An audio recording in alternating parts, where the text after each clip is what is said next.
क्या बात है संजय जी, आज बड़े चमक दमक रहे, कोई तो बात है। है ना टेमन?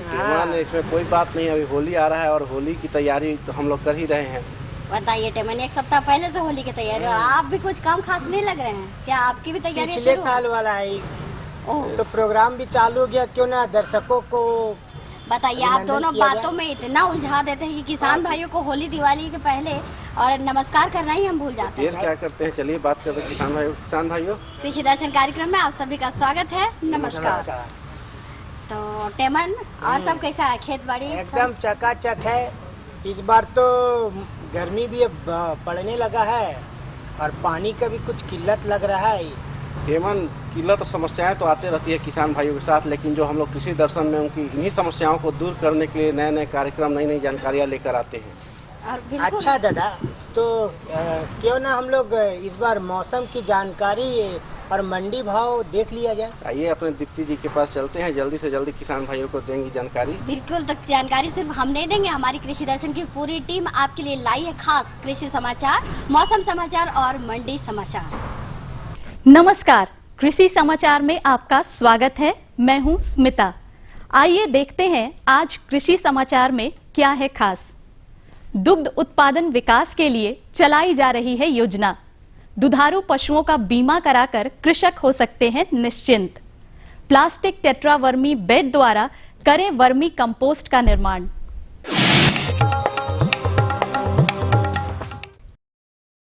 राष्ट्रीय कृषि विकास योजना के तहत कृषि विकास दर बढ़ाने के लिए बहुत सारी योजना चलाई जाती है। इन्हीं में से एक योजना दुग्ध उत्पादन व्यवसाय करने वालों के लिए है, जो डेयरी विकास के लिए चलाई जा रही है, जिससे कृषक लाभान्वित हो रहे हैं। हमारे यहाँ के कृषक खेती बाड़ी के साथ साथ दुधारू पशुओं का पालन कर दुग्ध उत्पादन का व्यवसाय भी करते हैं। दुग्ध उत्पादन व्यवसाय के विकास के लिए राष्ट्रीय कृषि विकास योजना के तहत डेयरी विकास कार्यक्रम चलाया जा रहा है। इसके अंतर्गत दूध का उत्पादन बढ़ाने, पशुओं के स्वास्थ्य और उत्पादित दूध के बाजार संबंधी बातों पर ध्यान दिया जाता है। राज्य के पशुपालक इस योजना द्वारा लाभान्वित हो रहे हैं।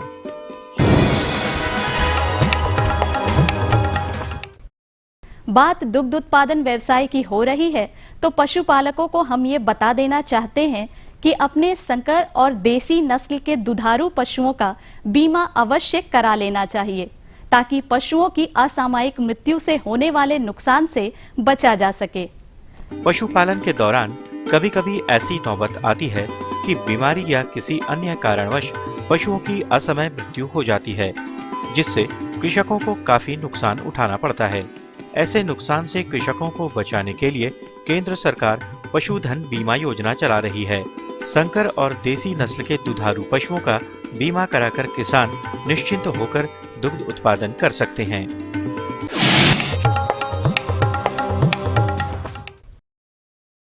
सब्जियों की अच्छी उपज प्राप्त करने के लिए संकर जाति की बीजों का इस्तेमाल कृषक कर सकते हैं। संकर नस्ल के बीजों द्वारा 2 से 5 गुनी ज्यादा उपज प्राप्त की जा सकती है। आइए जानते हैं टमाटर के संकर प्रभेदों और उनकी खासियतों के बारे में। टमाटर वैसे तो हमारे राज्य में प्रमुख रूप से उपजाई जाती है, परंतु ज्यादा और गुणवत्ता युक्त फसल लेने के लिए संकर जाति के टमाटर लगाना उपयुक्त होता है। टमाटर के संकर प्रभेद हैं स्वर्ण संपदा, स्वर्ण समृद्धि और पूसा हाइब्रिड 1।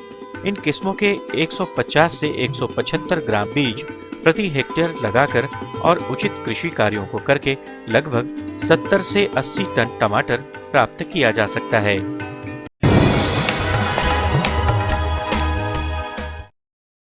वर्तमान समय में चने की फसल कहीं कट चुकी है तो कहीं तैयार होने के कगार पर है। चने की फसल में फली छेदक का प्रकोप आम तौर पर होता है। आइए बेहतर तकनीक में जानते हैं कि चने में फली छेदक पर कैसे नियंत्रण पाया जाए। चने की फसल को फली छेदक कीट ज्यादातर नुकसान पहुंचाते हैं। इस कीट के लगने के लक्षणों को पहचानकर तुरंत इसके निदान के उपाय करने चाहिए। फली छेदक कीट के नियंत्रण के लिए क्लोरपाइरिफास दवा 1.5 मिलीलीटर प्रति लीटर पानी में घोलकर 10-10 दिन के अंतराल पर 2 से 3 छिड़काव करना लाभदायक होता है।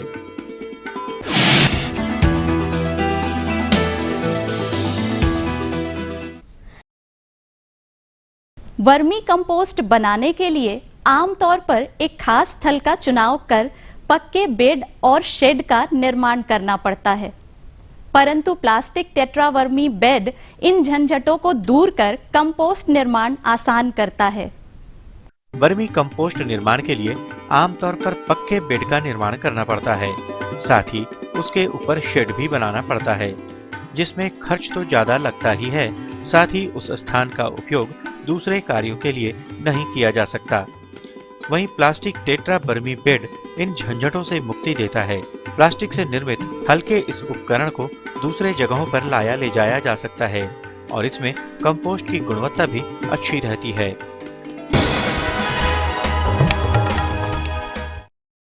और अब मंडी भाव में आइए नजर डालते हैं अनाजों के भाव पर। आज राज्य के प्रमुख बाजारों में खाद्यान्न पिछले सप्ताह के भावों पर स्थिर है। दलहनी अनाजों में तेजी बरकरार दिखाई दे रही है, जिसमें आने वाले कुछ समय तक कमी की संभावना नहीं है। वहीं सब्जी मंडियों में भी तेजी का ही रुख रहा है।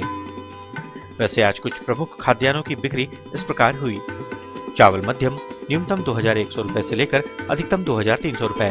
दाल मसूर न्यूनतम 4250 रुपए से लेकर अधिकतम 4600 रुपए।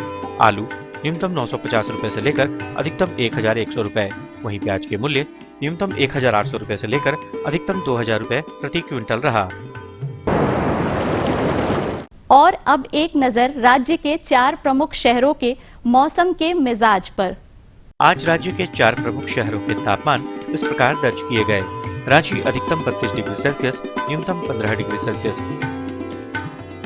जमशेदपुर अधिकतम 35 डिग्री सेल्सियस, न्यूनतम 17 डिग्री सेल्सियस। धनबाद अधिकतम 34 डिग्री सेल्सियस, न्यूनतम 16.6 डिग्री सेल्सियस तथा हजारीबाग का तापमान अधिकतम 32 डिग्री सेल्सियस, न्यूनतम 15.8 डिग्री सेल्सियस रहा। कृषि समाचार में आज इतना ही। अगले दिन अगले अंक में फिर मुलाकात होगी कुछ ताजा तरीन खबरों के साथ। तब तक के लिए दीजिए इजाजत। नमस्कार, जोहार।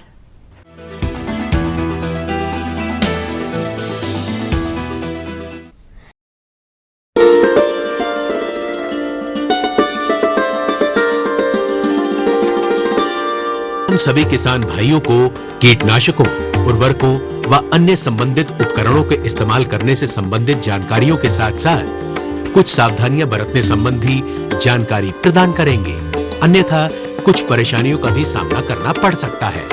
इसलिए जरूरी है कि हम कीटनाशकों और संबंधित उपकरणों का उचित ढंग से इस्तेमाल करें और अधिकतम लाभ के हकदार बने। इसके लिए जरूरी है कि हम कुछ हिदायतों का पालन करें, जैसे कि कीटनाशक को खरीदते समय उसकी असली पैकिंग और उस पर लिखी एक्सपायरी डेट की जांच अवश्य कर लें। कीटनाशकों और खाद्य वस्तुओं का साथ साथ परिवहन ना करें और ना ही उन्हें एक स्थान पर साथ साथ रखें। कीटनाशक को सिर पर रखकर, कंधे पर रखकर या फिर पीठ पर रखकर नहीं लाना चाहिए, क्योंकि इसके प्रभाव में आने वाले व्यक्ति की तबीयत खराब हो सकती है। कीटनाशक लाने ले जाने में इस्तेमाल किए जाने वाले वाहन को पानी से अच्छी तरह अवश्य धोएं, अन्यथा उसमें रखी जाने वाली वस्तुएं भी खराब हो सकती हैं। साथ ही इस वाहन का उपयोग अन्य खाद्य वस्तुओं के रखने के लिए ना करें, अन्यथा इसके विषैले प्रभाव के कारण बड़ी दुर्घटना हो सकती है। कभी-कभी तो इस कारण मृत्यु भी हो सकती है। इस बात को हमेशा याद रखें कि कीटनाशक को घर से दूर स्टोर करें और उस जगह को ताला लगाकर रखें जहां कीटनाशक रखा गया है। कीटनाशक का इस्तेमाल करने से पहले उसके डिब्बे पर संलग्न पत्रक पर लिखी जानकारी अवश्य पढ़ें और इसकी उचित खुराक का ही इस्तेमाल करें। ये भी जरूरी है कि हम कीटनाशक की उचित मात्रा का ही प्रयोग करें। इसकी कम या ज्यादा मात्रा फसल को नुकसान पहुंचा सकती है। कीटनाशकों का घोल तैयार करते समय व उनके छिड़काव के समय हमेशा याद रखें कि बच्चे और जानवर इसकी पहुंच से दूर रहें, अन्यथा परेशानी हो सकती है। कीटनाशक घोल बनाने के बाद इसका इस्तेमाल शीघ्र कर लें, अन्यथा इसकी उपयोगिता कम होती चली जाती है। विशेषज्ञों की सलाह के अनुसार उपयुक्त उपकरणों का इस्तेमाल किया जाए। कीटनाशक की मशीन व अन्य उपकरणों की जांच करने के बाद ही कीटनाशक का छिड़काव करें और साथ ही अपने शरीर को कपड़ों से जरूर कवर कर लें। कीटनाशक को स्प्रे करते समय सुरक्षात्मक वस्तुओं का प्रयोग करें, जैसे कि दस्ताने, फेस मास्क, एप्रन आदि। इस बात का भी हमेशा ध्यान रखें कि कीटनाशक का छिड़काव बरसात आने की संभावना के समय या बरसात के एकदम बाद नहीं करना चाहिए, क्योंकि कीटनाशक का असर इन दिनों में ठीक ढंग से नहीं हो पाता है। कीटनाशक के छिड़काव के समय खान पान ना करें और ना ही धूम्रपान का प्रयोग करें, अन्यथा कीटनाशक आपके शरीर के अंदर पहुंचकर नुकसान पहुंचा सकता है। इसके अलावा कीटनाशक का छिड़काव करते समय खाने की चीजें खेत पर ना रखें, अन्यथा कीटनाशक के प्रयोग से खाद्य वस्तुएं भी विषैली हो सकती हैं, जो हमारे जीवन के लिए हानिकारक सिद्ध हो सकती हैं। यदि कीटनाशक का छिड़काव करते समय इसके जहर के संकेत शरीर पर दिखने लगे तो तुरंत प्राथमिक चिकित्सा के जरिए इस और जांच कराते समय डॉक्टर को खाली कीटनाशक के डिब्बे को अवश्य दिखाएं, ताकि उसके प्रभाव का उचित ढंग से निदान किया जा सके। कीटनाशक का छिड़काव की गई भूमि पर चेतावनी के संकेत अवश्य लगाएं, ताकि बचा जा सके। कीटनाशक के इस्तेमाल के बाद डिब्बे को तोड़कर बंजर भूमि में गहरा गड्ढा खोदकर दबा दें या फिर न कर दें। कीटनाशक का उपयोग करने के उपरांत व भोजन करने से पहले हाथ और मुंह साबुन से अवश्य धोएं।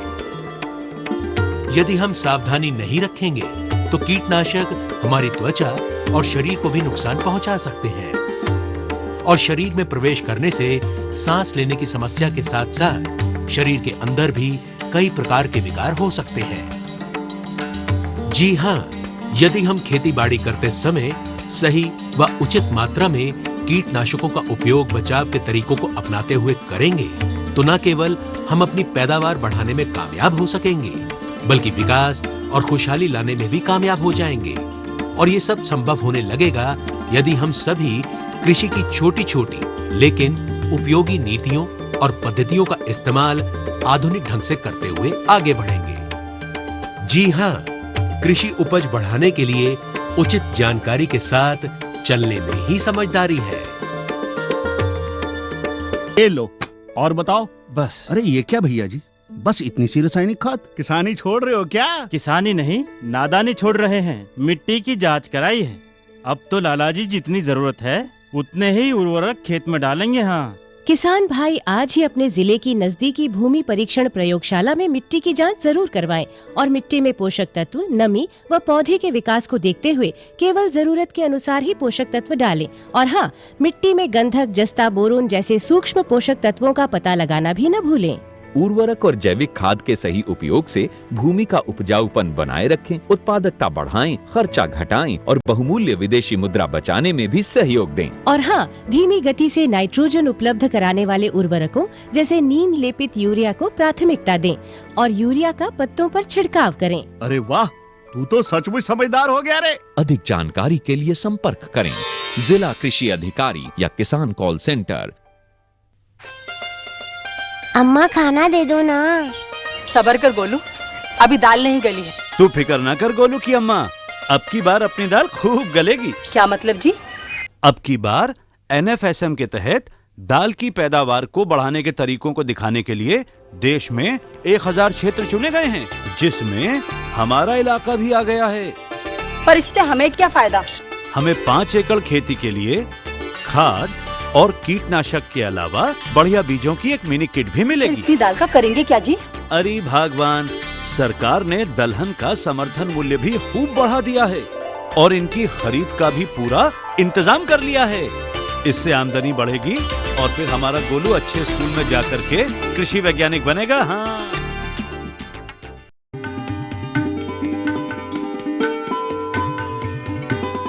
हम लोग को तो मतलब कृषि समाचार और मंडी भाव इतना अच्छा से बताया जाता है कि किस समय क्या लगाना है। तो हम पूछना चाह रहे थे कि हम लोग फसल की कटाई तो करते हैं, मगर उसका भंडारण किस तरह अच्छे ढंग से करें, कौन कौन सा मतलब दवा का छिड़काव करें ताकि हमारा फसल अच्छे से भंडारण हो सके। हाँ टेमन, बहुत महत्वपूर्ण सवाल है आपका, न सिर्फ आपके लिए बल्कि सारे किसान भाइयों के लिए एक सवाल फायदेमंद साबित होगा। क्योंकि अगर उत्पादन ज़्यादा हो जाता है, अगर उसका रख रखाव अच्छा ना हो तो किसान भाई को बहुत ज़्यादा नुकसान पहुंच सकता है। क्या और बिल्कुल हमारे किसान भाई बहन जो भी हैं वो सुबह सूरज की किरणों के उठने के साथ उठते हैं और शाम तक मेहनत करते हैं। तो किसान भाइयों, आपका आधा से अधिक समय अपने खेतों में व्यतीत होता है। जब आप फसलों की कटाई करते हैं तो सही रूप में अगर भंडारण की प्रक्रिया आपको नहीं पता होगी तो उसमें कीट लग जाएंगे और आपको आपका मेहनताना नहीं मिल पाएगा। बिल्कुल सही बात कही दीप्ति जी। तो इसमें देर क्या करना है, चलते हैं सीधे वैज्ञानिक के पास। बिल्कुल टेमन, आपके मन में भी बहुत सारे सवाल है, संजय जी आपके मन में भी सवाल है और किसान भाइयों के मन में भी सवाल है। तो अपने समस्याओं और सवालों को दरकिनार कीजिए, सीधे लिए चलते हैं हमारे विशेषज्ञ डॉक्टर डी.के. राघव जी के पास, जो कि आपको जानकारी दे रहे हैं कि फसल कटाई के उपरांत उसका भंडारण कैसे करें, कैसे कीट नियंत्रण करके उसका प्रबंधन आप कर सकते हैं। किसान भाइयों, कृषि दर्शन कार्यक्रम में आपका स्वागत है। नमस्कार किसान भाई, जैसा कि आप जानते हैं कि अधिकांश खरीफ की सारी फसलें अब भंडारण की अवस्था में हैं और रबी की फसलों की कटाई भी होने वाली है, उनका भी भंडारण किया जाना है। ऐसे में फसलों के भंडारण और जो कीट आदि का जो प्रकोप होता है उससे बचाव कैसे किया जाए, इस बारे में जानकारी लेने के लिए आज हम आए हुए हैं होली क्रॉस कृषि विज्ञान केंद्र और हमारे साथ है इस केंद्र के पौध संरक्षण विशेषज्ञ डॉक्टर दुष्यंत कुमार राघव साहब। कार्यक्रम में डॉक्टर साहब आपका स्वागत है। नमस्कार। नमस्कार, बहुत बहुत धन्यवाद। किसान भाइयों को भी मेरा नमस्कार। सबसे पहले डॉक्टर साहब ये बताया जाए कि भंडारण का, फसलों के भंडारण का क्या महत्व किसान भाइयों के लिए है? फसलों के भंडारण का इतना ही महत्व है कि जितना फसल बोने से लेके काटने तक जितना ध्यान देना चाहिए उतना ही ध्यान किसान भाई काटने के बाद उसको घर में रखने तक और खाने तक दें। हमारे झारखंड में किसान के साथ क्या एक बहुत ही मुख्य समस्या आती है कि वो अच्छी प्रजाति का चुनाव कर लेता है, खाद बीज का भी चुनाव कर लेता है, लेकिन जब कटाई हो जाती है तो कटाई के बाद जो उसमें बीमारियां कीड़े लगते हैं उसका कोई रोकथाम का उपाय नहीं करता, जिसके कारण उसकी कम से कम 15 से 20% तक हानि हो जाती है। मैं यह किसानों से ये कहना चाहता हूँ कि अगर आप अपनी उपज के साथ साथ 15 से 20% तक जो हानि होती है अगर उसको भी हम लोग रोक लेंगे तो हमारी उपज भी बढ़ेगी और हमारा मुनाफा भी बढ़ जाएगा। इसमें बहुत कुछ ज़्यादा सावधानियां रखने की ज़रूरत नहीं है। कुछ मुख्य बिंदु हैं जिनका अगर वो ध्यान रखे तो इस कटाई के बाद जो हमारा नुकसान होता है उससे किसान भाई अपनी उपज को बचा सकते हैं। डॉक्टर साहब, आपने बहुत अच्छी बात कही कि अगर फसलों का सही भंडारण नहीं किया जाए तो किसान भाइयों को इससे 15 से 20% तक की हानि होती है जी। तो निश्चित रूप से इसका किसान भाइयों के लिए, कृषि के लिए बहुत महत्व है। अब सवाल ये उठता है डॉक्टर साहब कि फसलें तैयार हैं, उनको किसान भाई अपना भंडारण कर रहे हैं उनका, तो सबसे पहले ये बात आती है कि भंडारण किस प्रकार किया जाए, उनका जो स्टोरेज है वो किस प्रकार का होना चाहिए? भंडारण का काम खेत से ही शुरू हो जाता है। किसान जैसे ही खेत में फसल पक जाती है तभी ध्यान देना प्रारंभ कर दे। कई बार किसान क्या करता है कि कटाई में देरी भी भंडारण के लिए जिम्मेदार होती है, क्योंकि भंडारण के जितने भी कीट होते हैं वो खेत से ही आक्रमण करना प्रारंभ कर देते हैं। तो सबसे पहले मैं किसान को यही सलाह दूंगा कि जब भी धान की या चना की या गेहूं की फसल की कटाई करें तो पकी हुई अवस्था में ही कटाई करें, कच्ची कटाई ना करें। कच्चा धान जब हम काट लेते हैं तो उसको सुखाना पड़ता है, उसमें मॉइस्चर अधिक रह जाती है। अगर पकने के पूर्ण रूप से पकने के बाद अगर हम धान की कटाई करेंगे और धान की कटाई करने के बाद उसका जो हम दौनी करने के लिए जो हम खलिहान बनाते हैं वो अगर ज़मीन उसकी पक्की हो और उसको पक्की ज़मीन पर कीड़ों का आक्रमण होने की संभावनाएं बहुत कम रहती हैं, और पक्की ज़मीन के बाद अगर हम उसको सुखाएं 12% तक नमी अगर हम दाने में रखें अपने धान के, तो जो फसल में कीड़े संक्रमण करते हैं, आक्रमण करते हैं खाद्यान्न के, उनकी मात्रा बहुत कम हो जाती है। और एक मुख्य समस्या और आती है किसान भाई जब खलिहान से धान को अपने अनाज को जब घर लेकर आते हैं तो जिन बोरों का वो इस्तेमाल करते हैं वो बोरे पहले से ही संक्रमित रहते हैं। अगर उन बोरों का सही से धूप में उपचार कर लिया जाए, गर्म पानी से उपचार कर लिया जाए, और अगर रासायनिक विधि से मेलाथियान दवा होती है उसका 2 ml प्रति लीटर घोल बनाकर उन बोरों पर अच्छे से छिड़काव कर लिया जाए तो वो बोरे संक्रमित नहीं रहेंगे, क्योंकि उन बोरों में ही पिछले साल के जो हमारे भंडारण कीट हैं उनके अंडे उपस्थित रहते हैं। तो वही अंडे हमारी आने वाली जो अनाज हम भंडारित करके रखते हैं उस पर आक्रमण करना प्रारंभ कर देते हैं और किसान को पता भी नहीं चलता। किसान सोचता है कि मैंने तो खलिहान से साफ धान लेके आया था, ये कैसे इसमें कीड़े आ गए। तो दो चीज़ ध्यान रखें, खलिहान की सफाई, नंबर 2 उसमें पर्याप्त नमी, पूरा सूखा होना चाहिए, अधिक से अधिक 12% तक नमी ही उसमें होनी चाहिए। नंबर 3 जिस साधन का हम लोग इस्तेमाल करते हैं खलिहान से घर लाने के लिए वो पूरी तरीके से स्वच्छ हो और कीटाणु मुक्त हो। नंबर 4 जिन बोरों का हम इस्तेमाल करते हैं उन बोरों पर पूरी तरीके से कीटों का आक्रमण ना हो। अगर हम नए बोरे इस्तेमाल करते हैं तो बहुत अच्छी बात है, और अगर हम घर में पुराने रखे हुए बोरों का इस्तेमाल करते हैं तो उनको हम मेलाथियन नामक दवा से उपचारित कर लें, या फिर हम उनको धूप में अच्छे से सुखा लें या गर्म पानी करके उनको धो लें, या फिर हम उसमें कुछ हमारे जो जैविक कीटनाशी हैं जैसे कि नीम है या सिंदवार बहुत आसानी से झारखंड में मिल जाता है, उसकी पत्तियों का भी चूर्ण बनाकर हम अपने धान के जो हमारा अनाज है उसके बीच बीच में 2-3 परत रखेंगे तो हम समझते हैं कि इन सब उपायों को किसान अपनाएगा तो खलिहान से घर लाने तक का जो प्रक्रिया होती है उसमें आक्रमण होने की गुंजाइश कम रहती है। डॉक्टर साहब, ये बहुत अच्छी बात आपने कही कि खलिहान से गोडाउन या भंडार गृह तक आने में भी काफ़ी सावधानियां बरतनी चाहिए। अब बात आती है भंडार गृह की, तो किसान भाई को भंडार गृह किस प्रकार का बनाएं, कैसा तैयार करें, क्या क्या ध्यान रखें? मैं एक ही किसान भाई को सलाह देना चाहूँगा कि जब हम सुबह उठते हैं तो सुबह उठने के बाद हम क्या करते हैं, अपना शरीर साफ़ करते हैं, अपना घर साफ़ करते हैं। ऐसे ही जब खलिहान आता है घर में तो हम क्या करें कि जो पुराना पूरा कचरा है उसको साफ़ कर दें, और जो भी साधन या जो भी बर्तन हम खलिहान का जो हमारा अनाज है जिसमें हम इकट्ठा करके रखते हैं उसको धूप में हम अच्छे से सुखा लें, और जहाँ खलिहान हम से लाया हुआ अनाज हम घर में रखते हैं उस स्थान को हम लोग अच्छे से साफ़ करके मेलाथियन जो दवा आती है उसका घोल बनाकर हम उस, अगर हमारा पक्का फर्श है तो उसको हम धो दें, और अगर हमारा कच्चा फर्श है तो उस पाउडर को हम लोग 10 से 15 ग्राम प्रति स्क्वायर मीटर के हिसाब से छिटक दें, ताकि जो उसमें पहले से अगर कहीं कीड़े उपस्थित हैं तो उनका निदान हो सके और हमारा जो अनाज आया है उसका हम अच्छे से सदुपयोग कर सकें। डॉक्टर साहब, भंडार गृह को नमी से बचाने के लिए उसमें क्या क्या सावधानियां बरतनी चाहिए? नमी से बचाने के लिए सबसे पहले तो आप ये ध्यान रखें कि जो अनाज हम भंडारित करके रख रखें उसमें अधिक नमी ना हो। धान में 12% से अधिक नमी नहीं होनी चाहिए। अगर 12% से नमी धान में अधिक रहेगी तो भंडार गृह में जब हम इसको इकट्ठा करके रख देंगे तो दवा से उपचारित करने के बाद भी चूँकि इसमें अधिक नमी रहेगी और गर्मी जब बन जाएगी, ऑक्सीजन की कमी हो जाएगी, तो इसमें एक वैक्यूम क्रिएट हो जाएगा, जिससे क्या होगा कि इसमें फंगस आने के चांस बहुत अधिक रहते हैं। तो सबसे पहले हम क्या करें कि इसमें ऑक्सीजन का, हवा का आदान प्रदान अच्छे से हो। अगर हमको लार्ज स्केल पे करना है तो हम उसमें से हवा ही रहने दें, पूरा उसको वैक्यूम उसमें क्रिएट कर दें, ताकि जो कीड़े रहते हैं उनको अगर ऑक्सीजन ही नहीं मिलेगी तो वो ज़िंदा कैसे रह पाएंगे। लेकिन इतना लार्ज स्केल पर किसान भाई इसको इकट्ठा नहीं कर पाते, तो मैं किसान भाई को यही सलाह दूंगा कि उसमें अनाज में नमी कम रखें, उसको पूर्ण रूप से सुखाते रहें, 1-1 महीने के अंतराल पर उसको सुखाएँ। और मुख्य रूप से बरसात आने से पहले ज़रूर धान या जो भी हम फसल, धान है, चाहे हमारा चना है, चाहे हमारी दालें हैं, इनको हम लोग ज़रूर सुखावें।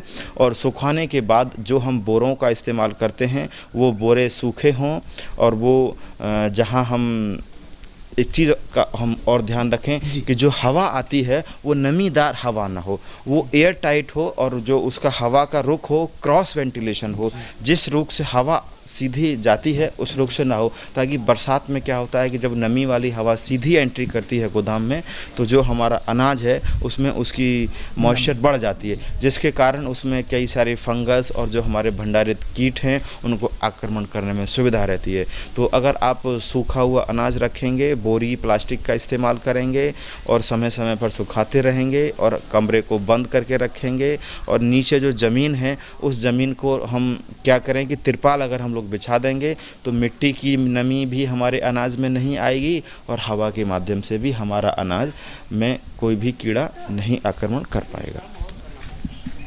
डॉक्टर साहब, आपने कहा कि अगर बड़े पैमाने पे भंडार गृह बना है तो उसको तो वायु रहित बनाने की प्रक्रिया की जाए, मगर जो किसान भाई छोटे पैमाने पे भंडार गृह तैयार किए हैं उन्हें वो ऐसा होना चाहिए जो नमी रहित हो और उसमें क्रॉस वेंटिलेशन में हवा का आदान प्रदान की सुविधा हो। जी, हमारा ये कहना है कि आप किसान भाइयों को, अब समय बदल गया है, अब टीन की चादर की एक कोठी मिलती हैं जो बाज़ार में बड़ी आसानी से उपलब्ध हैं। अगर उनका वो इस्तेमाल करें अपने अनाज को रखने के लिए तो उसमें कीटों के आक्रमण की संभावना भी कम रहती है, उसमें बीमारी या कवक वगैरह भी बहुत कम लगते हैं और किसान का जो अनाज है उसकी गुणवत्ता भी बरकरार रहती है। क्योंकि भंडारण के समय अगर हम दवाओं का इस्तेमाल करते हैं तो उसका सीधा सीधा असर हमारे स्वास्थ्य पर भी पड़ता है। तो हम वो विधि अपनावें कि जिसमें दवाओं की आवश्यकता कम से कम हो। तो इसके लिए अगर किसान भाई जो टीन की कोठी जो मिलती है, जिससे टीन की चादर वाली गोल आकार 2 क्विंटल से लेके 5 क्विंटल तक 10 क्विंटल तक बाज़ार में उपलब्ध हैं, किसान भाई अगर उनको ख़रीद लेंगे तो उसमें आसानी से अपना धान, चावल, दाल उनको रख सकते हैं। और उसको ख़रीदने के बाद अगर किसान भाई कुछ दवाएँ आती हैं जैसे कि सल्फास की दवा आती है, उस दवा का इस्तेमाल कर सकता है, या फिर EDB एम्पुल आती है जिसकी एक गोली 3 क्विंटल धान तक के लिए इस्तेमाल कर सकते हैं। तो वो आसानी से उन दवाओं का इस्तेमाल कर सके किसान अपने अनाज को कीड़ों से बचा सकता है। डॉक्टर साहब, एक सवाल ये उठता है कि सभी सावधानियों के बावजूद अगर भंडार गृह में फसल पे कीट या फंगस आदि का प्रकोप हो गया तो उस अवस्था में किसान भाई क्या करें? देखिए, फंगस का प्रकोप जब ही होता है जब फसल का जो हमारा अनाज उसमें नमी अधिक होती है। तो मैंने इसी बात पर जोर बार बार ध्यान दिया है कि नमी उसमें न बढ़ने पाए। नमी बढ़ने से क्या होगा कि बहुत सारी फंगस उसमें पैदा हो जाएंगी जो कि हमारी अनाज की गुणवत्ता को ख़राब कर देती हैं। तो उसके लिए आप अच्छे से सुखाएं। अगर थोड़ी मात्रा में हमारे पास अनाज है तो उसको हम बराबर अंतराल पर सुखाते रहें, और अगर हमारे पास अधिक मात्रा में अनाज है तो उसके लिए हम रासायनिक दवाओं का इस्तेमाल करें। इन्हीं मुख्य बातों का अगर किसान ध्यान रखेगा तो मुझे लगता है कि अपनी उपज की जो है उसको 20% तक बढ़ा सकता है। और किसान भाई कीट नियंत्रण के लिए क्या करें अगर भंडार गृह में फसलों में लगा है? कीट नियंत्रण के लिए किसान भाई अगर वो अपनी फसल में हार्वेस्टिंग करने से पहले, काटने से पहले अगर मेलाथियन दवा का छिड़काव 2 ml प्रति लीटर दर की से घोल का बनाकर छिड़काव कर देता है, जब हमारी फसल पकने वाली होती है उससे पहले अगर वो छिड़काव कर देता है तो उस कीट का आक्रमण हमारे खेत से नहीं होता है। जब खेत से आक्रमण नहीं होगा तो उसका आक्रमण हमारे घर में भी नहीं होगा। और घर में जहाँ वो सफाई करता है वहाँ वो साफ़ सुथरा रखे और इन दवाओं का इस्तेमाल करे तो निश्चित ही उसको लाभ होगा। तो डॉक्टर साहब, फसलों के समुचित भंडारण और कीट नियंत्रण के बारे में आपने किसान भाइयों को बहुत अच्छी जानकारी दी। आपका बहुत बहुत धन्यवाद। धन्यवाद। तो किसान भाइयों, आपने देखा कि किस प्रकार फसलों का भंडारण किया जाना चाहिए ताकि कीट नियंत्रण किया जा सके। और इसके साथ ही आपसे विदा लेते हैं। जोहार। तो टेमन, उम्मीद है कि हमारे वैज्ञानिक की जानकारी से आपको जरूर नहीं बहुत अच्छा जानकारी मिला। इससे तो लगता है कि हम अगले बार जो भी फसल लगाएंगे उसका बीज हम खुद ही तैयार भी कर सकते हैं। हाँ बिल्कुल। तो फिर समस्याएं तो हम सबके मन में रहेंगी और समस्याओं को दूर करने के लिए क्या करना होगा? हमें पत्र लिखना चाहिए। तो बिल्कुल किसान भाइयों, कागज़ कलम उठाइए, अपने सवालों, समस्याओं और सुझावों को लिख डालिए हमारे इस पते पर। हमारा पता है कार्यक्रम कृषि दर्शन, कृषि प्रकोष्ठ, द्वारा केंद्र निदेशक, दूरदर्शन केंद्र, रातू रोड, रांची, पिन संख्या 834001। तो किसान भाइयों, पत्र देना ना भूलिएगा। बिल्कुल। और टेमन, आपके मन में अब तो कोई सवाल नहीं है? नहीं। तो अब चलने का समय हो गया है। तो किसान भाइयों से लेते हैं इजाजत, इस वादे के साथ कि अगले अंक में न सिर्फ कृषि जगत की बल्कि पशुपालन जगत से जुड़ी विभिन्न जानकारियों के साथ हम तीनों होंगे हाजिर। हम तीनों को दीजिए इजाजत। नमस्कार।